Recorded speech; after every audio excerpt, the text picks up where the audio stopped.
Yeah. He's just Welcome back to the coverage of YCS Prague, where we're now ready to start our round 5 feature match. And it's happened. For the first time today, we're going to have spiritual beasts in the feature match. Spiritual beasts, ritual beasts. Whatever you want to call them. Yeah, pretty much. It's one of the decks that you wanted to show yesterday, but in the end we switched decks. Yeah, well, what I wanted to show was ritual beast. It was Yosenju that actually was going to be shown, and we swapped it around a little bit. But spirit beasts are one of the most complicated decks I've ever seen. Yeah. Simply, they have the ability to search out most of your deck in one turn with one crazy combo that only uses like ritual beast, elder, and It's a 2-card combo that gives you the whole deck. a lot of the cards that you will need. Okay. Basically, because of the way that the fusions work, they have very specific wording on them, Yeah. which you can take advantage of, and you can chain to your own effect. So it's going to be interesting. You're going to see a lot of complicated plays that, to be honest with you, we may not even be able to keep track of. Even though you're familiar with the deck, and you got it laid in front, well, not the exact not the one-for-one entire- deck, but yeah, you know how they work for the most part. I know these are in front of me just because all of them can only be special summoned once a turn. Yeah. And you can never really tell when they've been normal or special summoned. So they're just here so I can turn them sideways. Okay. I know exactly what's going on. All right, so the other thing that I wanted to tell you guys is that in between the rounds, we have been hard at work. We have updated our little app that we got, so we can show you even the most recent cards, not just the ones from like in between 1994 and today. Yeah. So you're going to be able to check out what all of these new Nekroz monsters do in case you're not familiar with them yet. Speaking of Nekroz, it is the deck to beat according to many of the veteran players. And in this round, it's also the deck to beat because it's Ritual Beast versus Nekroz. Exactly. Our pilots for this round are going to be Jan Hausmann on one side of the field. Let's take you to the feature match table on my left. Jan Hausmann from Germany playing the Ritual Beast archetype, and Kristoffer Nielsen from Denmark, who we've actually seen before, I think, who's playing Nekroz. Yes. Speaking of Kristoffer Nielsen, I think we had him in a feature of some sorts, possibly in the written coverage, just because the name rings a bell. Yeah, I'm pretty sure. I recognize Nielsen. Yep. So, wow, these guys are fast. Jan Hausmann started with the Ritual Beast Tamer Elder. Which is going to let him normal summon another monster. All right, and yeah, he's just pointing that out because chances are Kristoffer Nielsen is not perfectly familiar with all of these cards. However, he's going to be perfectly familiar with the cards in his hand. And as you can see on the right-hand side, those guys have different archetypes now. There you go. There's a water monster, for example. So we got all the up-to-date card data. Now, here comes down the Kanahawk. Kanahawk. This is also during the main phase 1, so he's going to activate the effect, but he could get effect veiled. All right. Yeah, speaking of that effect veiler, this is the hand for Kristoffer Nielsen. He's got one possible response, but since he asks what these cards are doing, chances are he doesn't really know the best possible moment to drop the effect veiler, does he? No, Rampengo has been banished by Kanahawk. Now this is the This is the 2-card combo that I was telling you about. So we're seeing it live in action now. Yeah, this is the best possible hand for Spirit Beast is to get those 2 cards on turn 1. And what would have been the correct move if you're familiar with how the Ritual Beasts are working? When do you drop the effect veiler here? You'd probably want to do it when the ulti Kanahawks come out. All right. Although you can then do it in response. It's... Oh, actually, he's not gone for the Kanahawk. It doesn't look like he's... He's going for that lovely pink dolphin. Yeah, he's going for the ulti Petalfin, which can't be destroyed by card effects. And has 2,800 defense. Now he's just explaining that he can then send that back to the extra deck to bring 2 of his monsters back out. What else does Jan Hausmann hold on to here? Right, it's the cost to send that. And again, no effect failure. The 2 cards come out again, meaning that Kanahawk can activate its effect again. It's a lot of explaining. Yeah. You need to. And especially it's getting frustrating when you have to explain the same card for the second time. But it is understandable since if you're not familiar with them, these cards do have quite unique effects. Now, just to be aware, Canahawk and Elder have been special summoned this turn so far. And Effect Veil is being put down onto Canahawk, but Book of Moon is being changed. Ah, so he makes sure that it still resolves because it's not face up on the field when the effect resolves. Okay.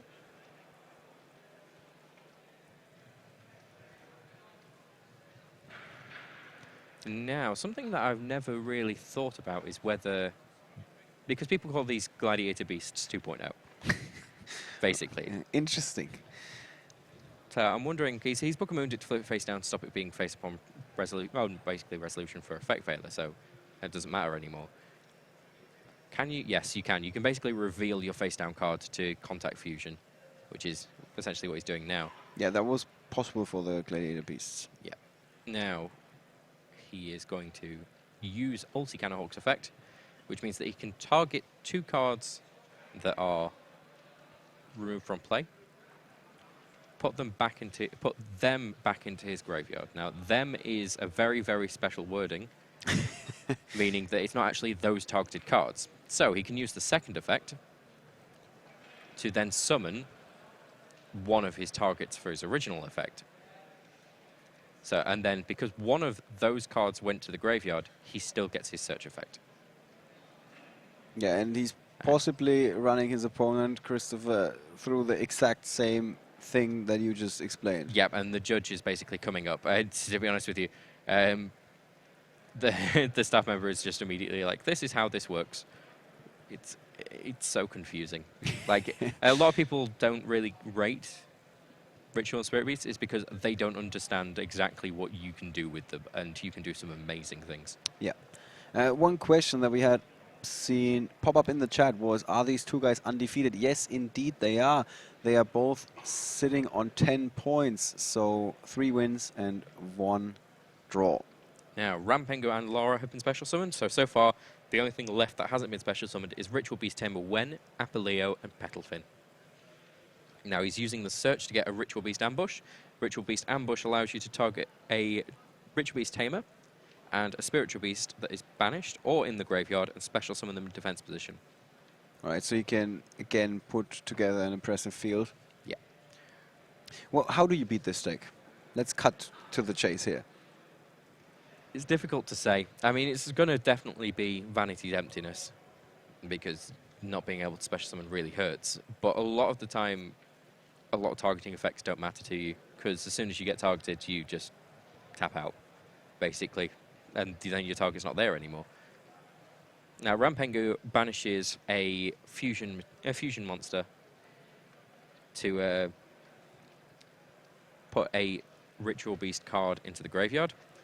He's tapping out for another fusion monster. Is this a deck that goes to time very often?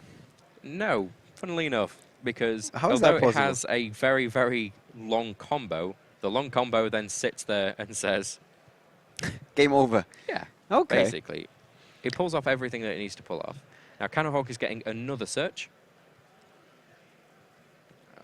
He can't currently chain the effect of Canahawk because he doesn't have anything that can be special summoned for this turn. And yeah, Kristoffer Nielsen, what does this card do?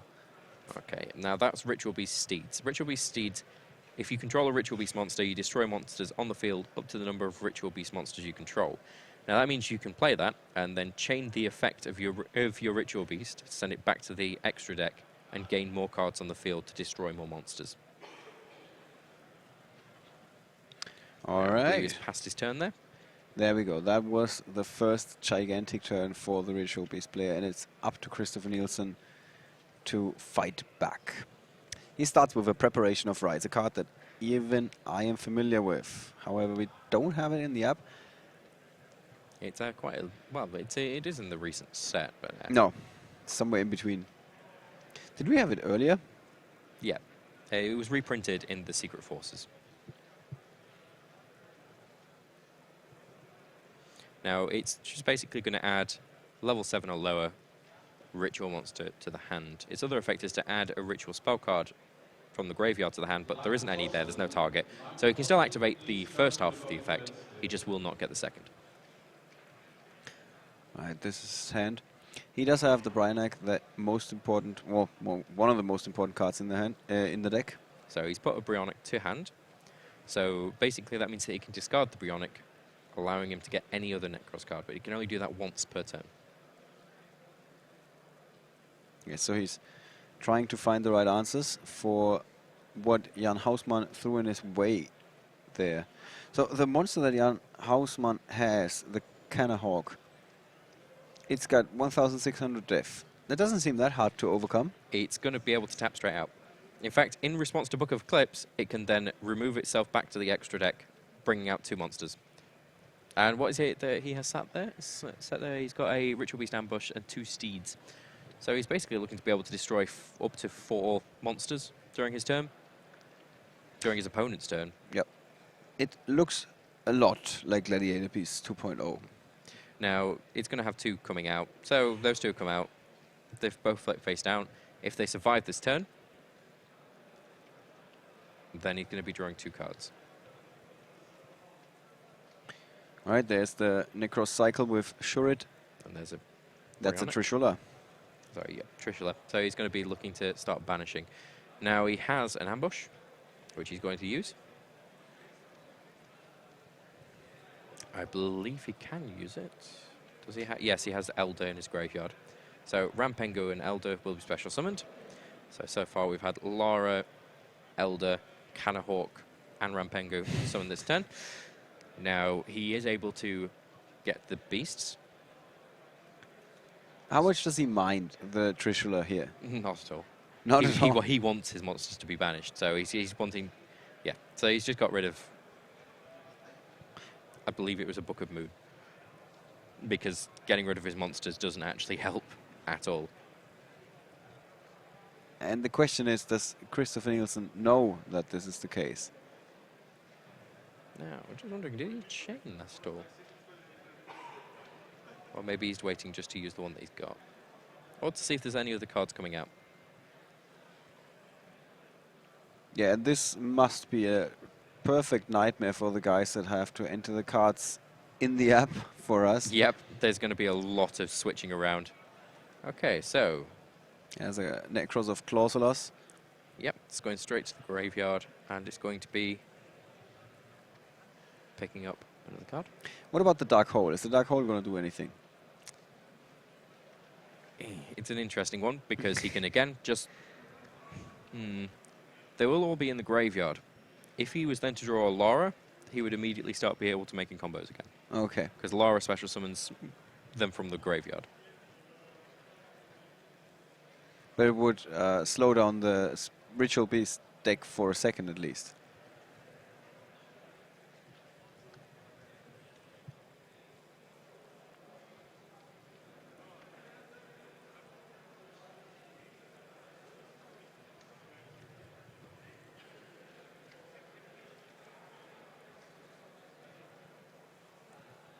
Okay, so he went with the Steed.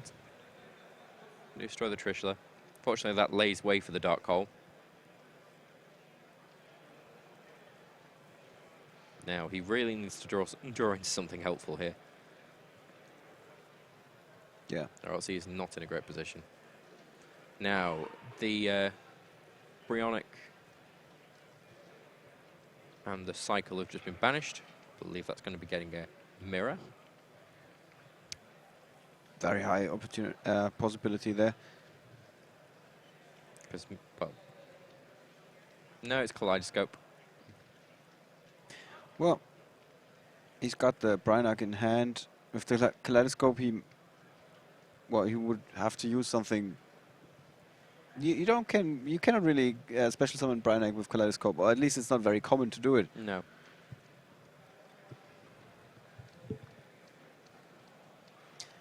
So Kristoffer Nielsen is forced to pass, isn't he?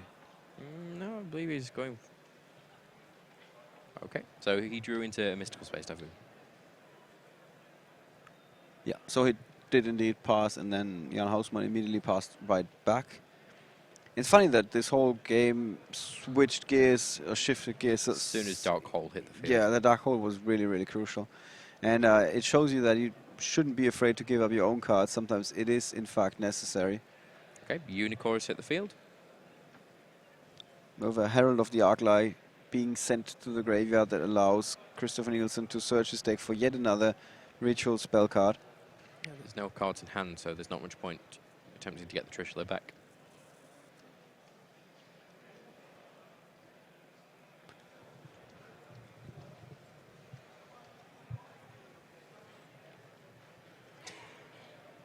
So this is looking pretty good for Kristoffer Nielsen.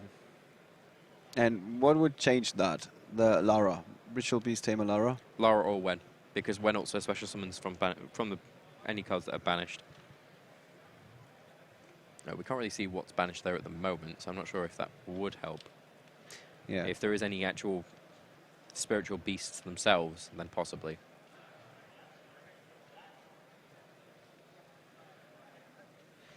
Even an ambush would really help at this point as well. Alright, there goes the MST, it seems. Decisive armor.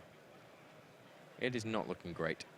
Especially seeing as Unicorn stops anything that's being special summoned from the extra deck.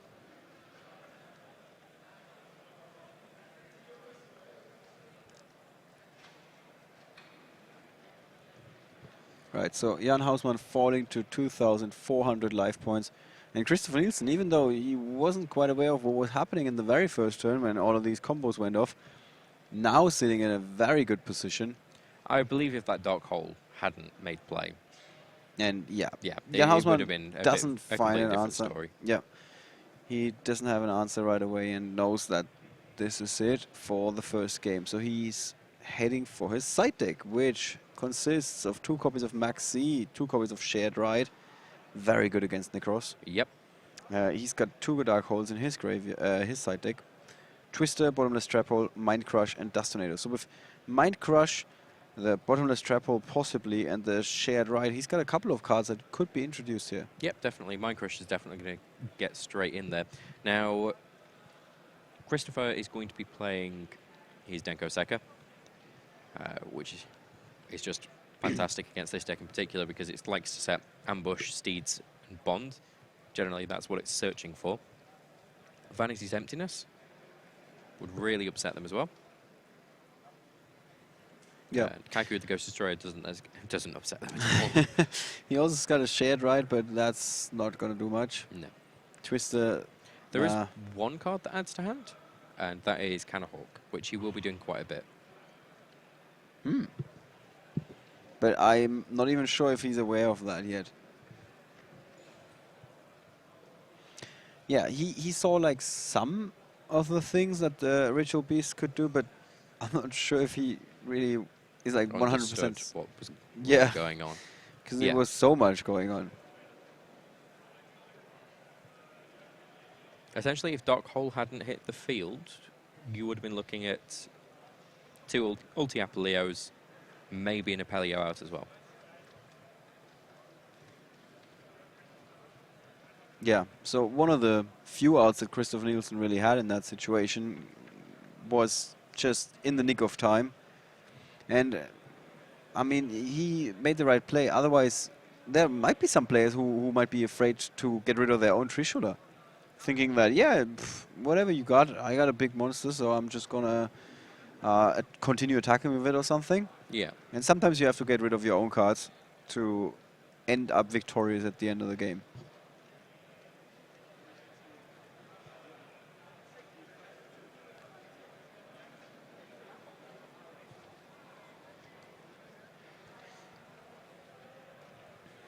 All right. And with that, both guys seem to be ready with siding cards. Oh, Kristoffer is still going through 1 or 2. But Jan Hausmann is definitely ready. It looks like that. Is there anything else in the extra decks that we can talk about here? The fact that because all of these are wind, they get access to Lightning Chidori, which is a really quite good card that you only really saw play a long time ago in Harpy decks. Yeah. Which, of course, you don't really see much at all these days. So it's nice to be able to kind of reuse a really powerful card. in a new archetype. And other than that, we get a lot of rank 4 Exceed monsters. The usual suspects, really, with Abyss Dweller, Cowboy, Castell, and number 101. Yep. On the other side of the table with Kristoffer Nielsen, do we have anything super special here? Sandwich. A completely unsummonable card, but actually quite useful when you consider that Kaleidoscope's a card now. Sandwich requires Witch of the Black Forest and Sangan as fusion materials.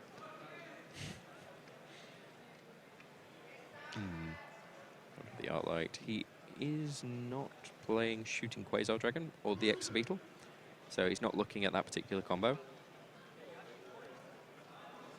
The one that you explained earlier. Yes, the one where you send it to the graveyard and then use Exobeetle to equip Shooting Quasar. All right. Exobeetle. So off we go with the second game, and the hands are going to reload in just a second once these guys are done shuffling and revealing their hands to our volunteers that you can see in the background here, with Michael on the left-hand side and Ryan on the right-hand side.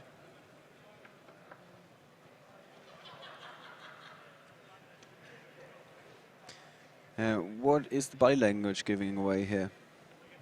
I don't think they're trying to give away anything. Yeah. I think Kristoffer's got a poker face, and Jan has a very, nah, I don't care kind of attitude about him. Right, let's see what he has drawn. Not a massive amount, fortunately. Yeah, we can see on our special camera that Jan Hausmann has a Macrocosmos in his hand. Yeah, but he also has a Dimensional Fissure. Dimensional Fissure, yeah. Solemn Warning, and another trap card. it's a Ritual Beast Steeds okay. and a Rampengu. Okay, so lots of anti-cards in his hand. Kristoffer Nielsen, on the other hand, Who is going first. starts with a Kaleidoscope. So there we has go. the Denko Seka, has a Kaleidoscope, has a Unicorn. there really isn't. Wow, there's not much This that is he. not going well. Yeah, there's not much that he's missing. Okay, Bryonic. To hand, discard Bryonic. I believe that was a Shirt, or it must have been. There's a Herald of the Arclight for Oh, the yeah. Unicorn, and so he gets the search for the Herald. He gets the search for the Bryonic, which is the Valkyrus. And that's a very explosive and strong start. It's a really, really good first turn for Nekroz. And that Denko Seka is gonna be important here. I mean, we're kind of seeing where Spirit Beasts fall down, which is, although they are very, very consistent when you start comboing, if you don't have the combo, it falls down just a little bit.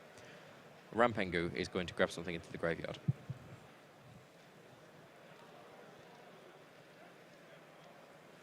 That's kind of hooked straight in the graveyard.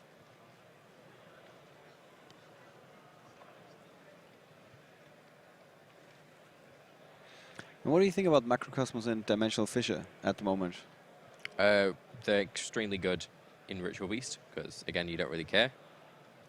And it's fantastic in this particular matchup, because the Nekroz player really doesn't want everything. Oh, dear. There's Denko Seka, but Solemn Warning Let's stop that. can fortunately deal with it.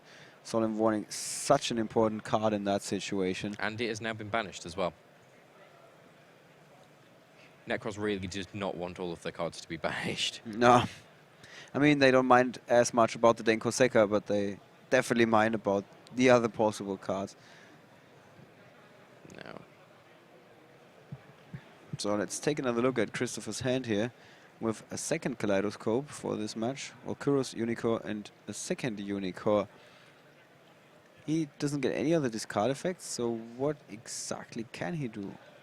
Okay, and a Macrocosmos. Yeah, to make sure that even the spell card doesn't end up in the graveyard. It doesn't just make sure that the spell card doesn't enter the graveyard, it ends up that the Synchro doesn't either. So he's not going to get a hold of the Arclight's effect to be able to go and get another spell card. That's a very interesting line of plays to first flip the Dimensional Fissure, maybe as bait for a Mystical Space Typhoon or something, making it seem to the opponent that he doesn't really have any other good card that could interfere with his plans, and then... Well, I believe that the actual text on Dimensional Fissure if we have that on here. There's monster cards. Yes. Being banished. Any monster. And yeah, you're correct. So Macrocosmos. It's basically any card. Yeah. It's So just he was basically just making sure that his opponent, if he was going to discard a monster, he was going to get rid of it. And as soon as his opponent played the spell card, not knowing that it's going to get banished.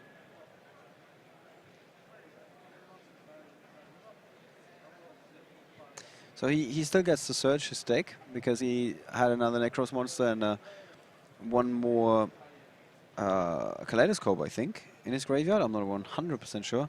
No, he's grabbed a normal, and just a normal effect monster, not a ritual monster. There, so that could be Shuret.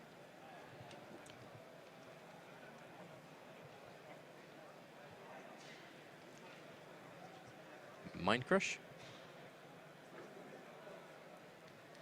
Takes out the card that he got. Yeah, and that's also just so important. You basically turn the search effects into a -1 in a way. Because you can just get rid of the card immediately. I mean, you lose Mind Crush, but it doesn't really hurt you that much. Or Rampengoose effect.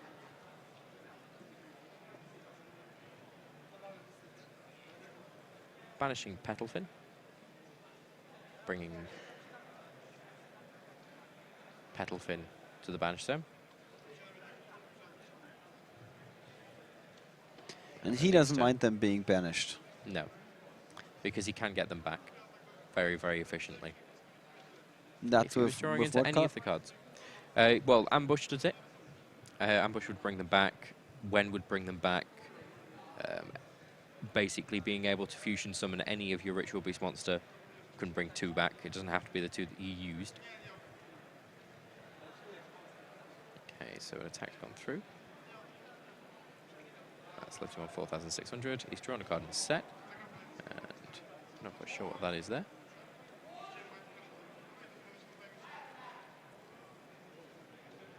That's a Foolish Burial is set there. Yep. There we go.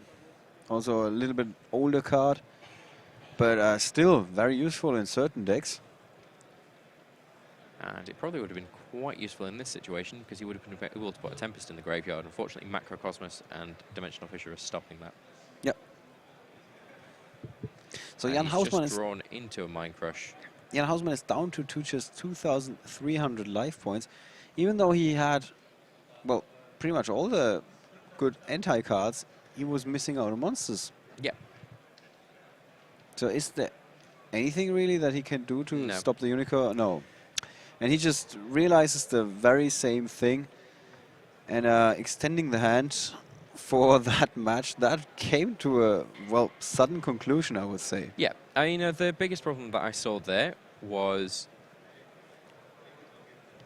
one, Dark Hole in the first game was not doing him any favors. Yeah. That first game could have gone a very, very differently if that Dark Hole wouldn't have been in the hand of Kristoffer here. Yeah, they would have immediately been out 2 more fusion monsters. Yeah. Which doesn't sound great because it's possible that they would have been negated. But I also believe that there's a cost. No, it's not. Nope, so you wouldn't even be able to activate it